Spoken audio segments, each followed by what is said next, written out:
அனைவருக்கும் வணக்கம். இது பிரபல்யோ அஸ்ட்ரோ வழங்கும் வாராந்திர ஜூம் மீட்டிங். இன்றைய தலைப்பு சதய நட்சத்திரம். நம்ம சென்ற வாரம் வரைக்கும் 23 நட்சத்திரங்கள் அவிட்டோ நட்சத்திரத்து வரைக்கும் பார்த்தோங்க. இன்னைக்கு 24வது நட்சத்திரமான சதய நட்சத்திரத்தை பத்தி நம்ம பார்க்க போறோங்க. ஸோ அதுக்கு முன்னாடி நம்மளுடைய குரூப்ல 3 விதமான யூடியூப் சேனல் ரன் ஆகுதுங்க. முதலாவதாக த பிரபல்யோ அஸ்ட்ரோ அப்படிங்கிற ஒரு யூடியூப் சேனல், ரெண்டாவதாக ஸ்ரீ வாரி ஜோதிடம் அஸ்ட்ராலஜி அப்படிங்கிற ஒரு யூடியூப் சேனல், மூன்றாவதாக ஸ்ரீ ரங்கா அஸ்ட்ரோ. ஸோ இந்த 3 விதமான சேனலையும் சப்ஸ்கிரைப் பண்ணாதீங்க, சப்ஸ்கிரைப் பண்ணிக்கோங்க. ஸோ நம்மளோட முதலாவதாக பேசுறதுக்கு ஈரோட்டை சேர்ந்த திரு அனுசம் நாகராஜன் ஐயா இருக்காங்க. அவர்களை முதலாவதாக பேசுறதுக்கு அழைக்கிறோம். சரி, வாங்க. வணக்கம். ஆத்தாளை எங்கள் அபிராமவல்லியை, அன்னமெல்லாம் பூத்தாளை, மாதுளம்பூர் நிறத்தாளை, புவி அடங்க காத்தாளை, அங்குச பாசா அங்குசமும் கரும்பு வில்லும் சேர்த்தாளை, முக்கண்ணியை தொழுவார்க்கு ஒரு தீங்கில்லையே. ஓம் கம் கணபதியே நமக. அனைவருக்கும் வணக்கம். வார வாரம் நடக்கக்கூடிய இந்த ஜூம் மீட்டிங்ல ஜோதிடத்தினுடைய ஒரு முக்கியமான ஒரு சில தகவல்கள் நம்ம வாரம் கொடுத்துட்டு வந்துட்டு இருக்கிறோம். அதுல இந்த வாரம் நட்சத்திரங்களுடைய வரிசையில 24வது நட்சத்திரம் சதய நட்சத்திரம். இதை பத்தி தான் எல்லாரும் பேசவிருக்கிறோம். இந்த சதயம் நட்சத்திரம் அப்படிங்கிறது பாத்தீங்கன்னாக்கா ராகு பகவானுடைய திருவாதிரை, சுவாதி, சதயம் இந்த 3 நட்சத்திரத்துல 3ஆவதாக வரக்கூடிய நட்சத்திரம்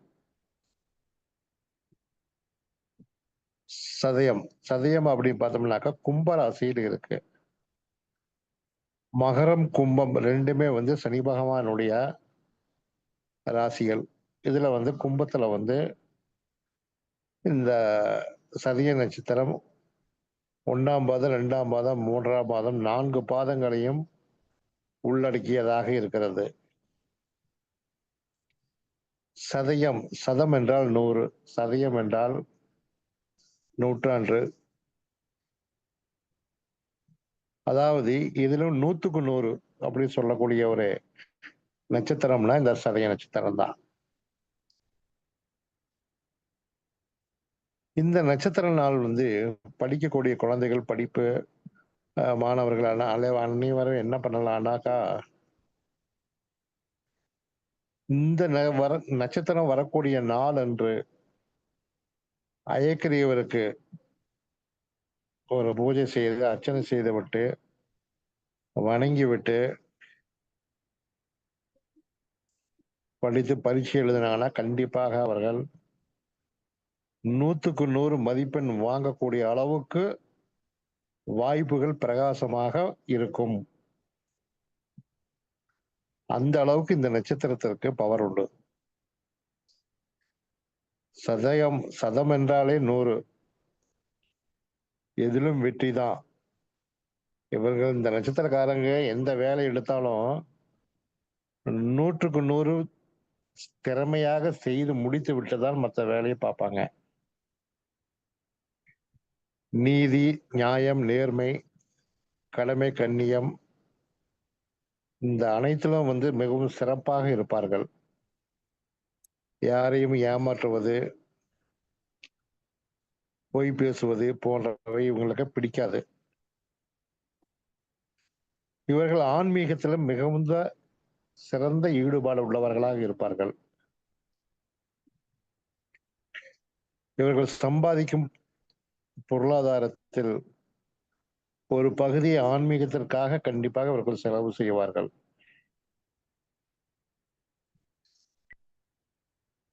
கடம்பு மரம், இந்த சதய நட்சத்திரத்துக்கு உண்டான மரம் பார்த்தீங்கன்னா கடம்பு. கடம்பு தல விருட்சமாக இருக்கக்கூடிய கோயில்களுக்கு இவங்க அடிக்கடி போயிட்டு வர்றது ரொம்ப ரொம்ப சிறப்பை கொடுக்கும். கும்பராசியில் வரக்கூடிய சதயம், அதனால இவங்க அடிக்கடி கும்பகோணத்திற்கு போய் அங்க கும்பகோணத்தில் இருக்கக்கூடிய மகா கும்பேஸ்வரர் கோயிலுக்கு போகலாம், அல்லது இவங்களுக்கு பிடித்த கோயில்களுக்கு சென்று அடிக்கடி சென்று வருவதே நல்ல ஒரு பாசிட்டிவ் எனர்ஜி கொடுக்கும். மிகவும் ரகசியமானவர்கள், அழுத்தமானவர்கள் சொல்லலாம். அதே சமயத்தில் மிகவும் திறமசாலிகள், அடுத்தவர்களுக்கு உதவக்கூடிய மனப்பக்குவம் உள்ளவர்கள். அந்த மாதிரியான ஒரு நல்ல ஒரு முற்போக்கான எண்ணம் உள்ளவர்கள். இவர்களுக்கு அரசியல் தொடர்பு, அரசியல்வாதிகள் தொடர்பு, அரசாங்க தொடர்பு கண்டிப்பாக உண்டு. மிக எளிதாக அவர்களிடம் பழகி விடுவார்கள்.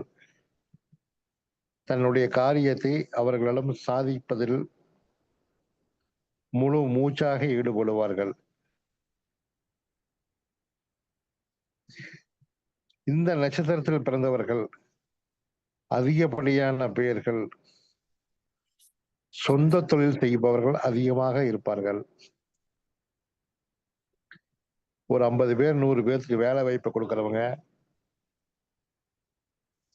அந்த மாதிரியான அமைப்புள்ள நட்சத்திரம் தான் இந்த சதய நட்சத்திரம்.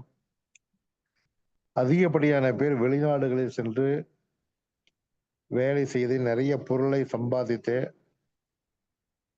அதன் மூலமாக சொந்த தொழில் செய்து நிறைய பேருக்கு வேலை வாய்ப்பு கொடுப்பார்கள்.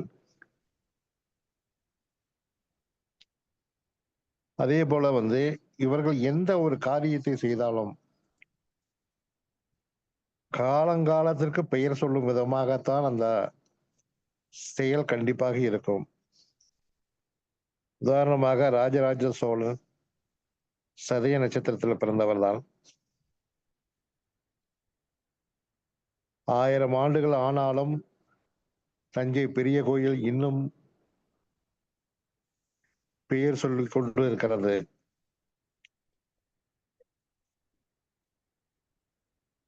இந்த நட்சத்திரக்காரர்களுக்கு பிறக்கக்கூடிய குழந்தைகள் குருவை மிஞ்சிய சிஷியன் சொல்ற மாதிரி தந்தையை விட பேர் சொல்லக்கூடியவர்களாக வாழ்வார்கள்.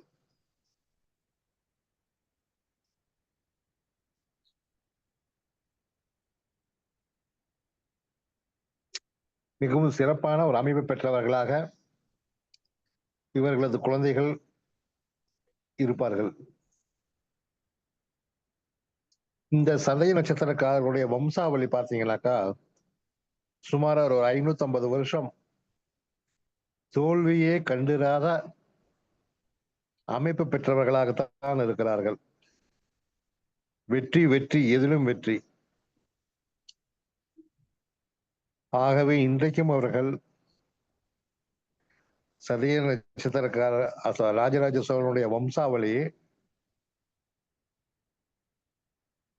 பெயர் சொல்லக்கூடிய அளவுக்கு அந்த கோயிலை கட்டி ஆட்சி செய்தாலும் அந்த கோயில் இன்றும் நிலைத்து நிற்கிறது.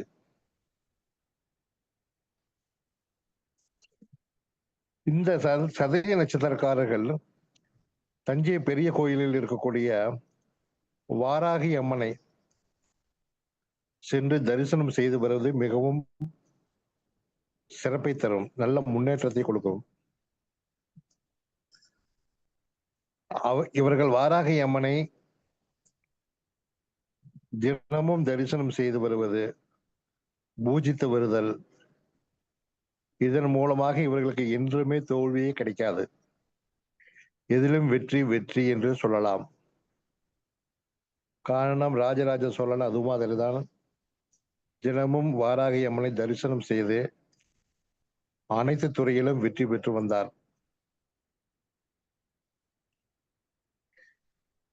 பெரும்பாலும் இந்த கும்பராசியில் பிறந்தவர்கள் காதல் வயப்படுவார்கள்.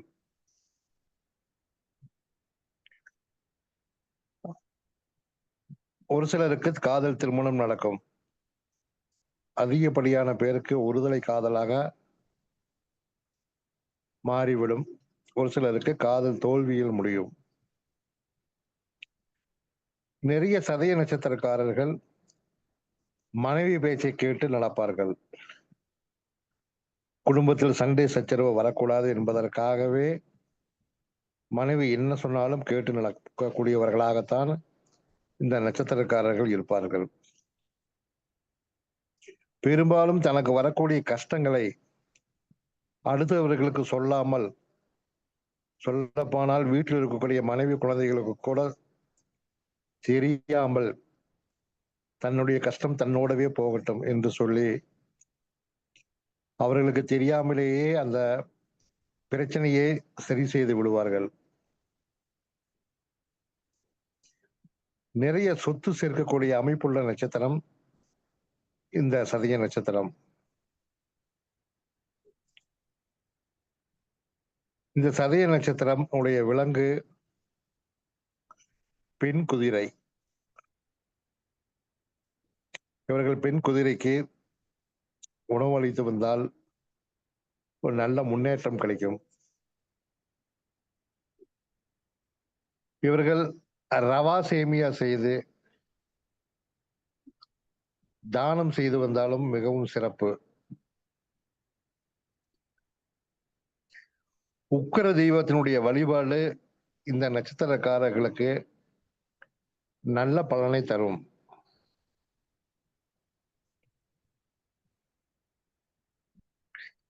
ராகு பகவானுடைய நட்சத்திரம் ஆவதால் இவர்கள் எந்த ஒரு விஷயத்தையும் எளிதாக கிரகித்துக் கொள்ளக்கூடிய தன்மையுள்ளவர்களாக இருப்பார்கள். சட்ட விரோதமான செயல்களில் பெரும்பாலும் ஈடுபட மாட்டார்கள்.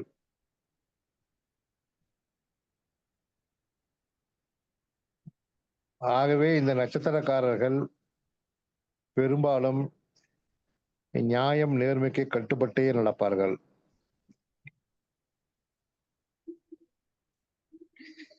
இந்த ராசியில் தான் எந்த கிரகமும் உச்சமோ நீச்சமோ அடைவதில்லை.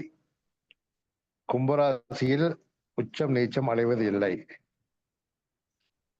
அது மட்டுமல்ல, இந்த ராசியில் சனி பகவான் மூல திரிகோணம் பெறுகிறார். ஆகவே இந்த நட்சத்திரக்காரர்களுக்கு இப்பொழுதுமே தொழில் மிகவும் சிறப்பாகவே இருக்கும். கோச்சார கிரகங்களுக்கு ஏற்பட சில சமயங்கள் ஏற்ற இறக்கங்கள் இருந்தாலும் இவர்களுக்கு எப்பொழுதும் தொழில் சிறப்பாகவே அமையும்.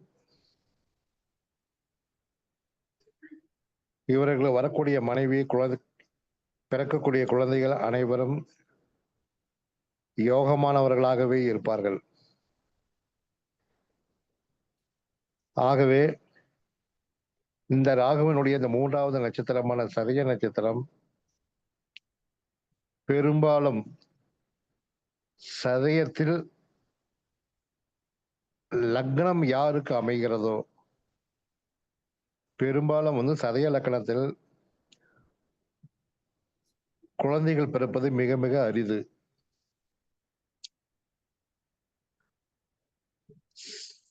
சதய நட்சத்திரத்தை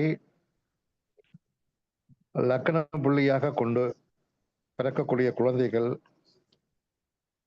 ஊர் உலகத்தில் பெயர் சொல்லக்கூடிய அளவுக்கு கண்டிப்பாக வாழ்ந்து பெயர் எடுப்பார்கள் என்று கூறி வாய்ப்புக்கு நன்றி கூறி விடைபெறுகிறேன். நன்றி, வணக்கம். ரொம்ப நன்றிங்கய்யா. தெளிவான விளக்கம் ஐயா கொடுத்துருக்காங்க. ஐயா என்ன சொல்லிக்கிறாங்கன்னு பார்த்தோம்னா, சதய நட்சத்திரம், அதாவது யா எடுத்த சதம். சதம்னா 100% அவங்க ஃபுல் எஃபர்ட் பண்ணுவாங்க அப்படின்னு சொல்லியிருக்காங்க.